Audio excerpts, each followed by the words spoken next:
फलस्तीनियों पर जुल्म की इंतहा। लंदन ने भी फलस्तीनियों के लिए आवाज बुलंद कर दी। लाखों लोगों ने बमबारी बंद करो, इसी वक्त जंग बंदी करो के नारे लगा दिए। इसराइल की जारहाना बमबारी के खिलाफ लंदन में लाखों लोग फलस्तीन के हक में निकल आए। सेंट्रल लंदन में तारीखी पुरअमन एहतजाज किया। लंदन पुलिस के मुताबिक एहतजाज में कम अज कम 3 लाख अफराद शरीक हुए हैं। एहतजाजी मुजाहरे के दौरान मुजाहिरीन गजा में जारी इसराइली बर्बरियत को फौरी रोकने के लिए नारे लगाते रहे।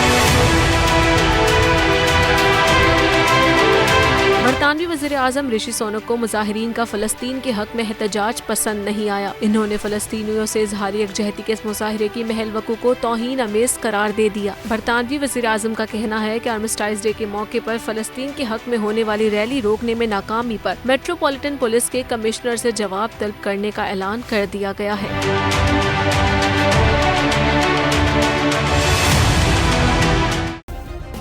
सब्सक्राइब करें और बेल दबाएं ताकि कोई खबर रह न जाए।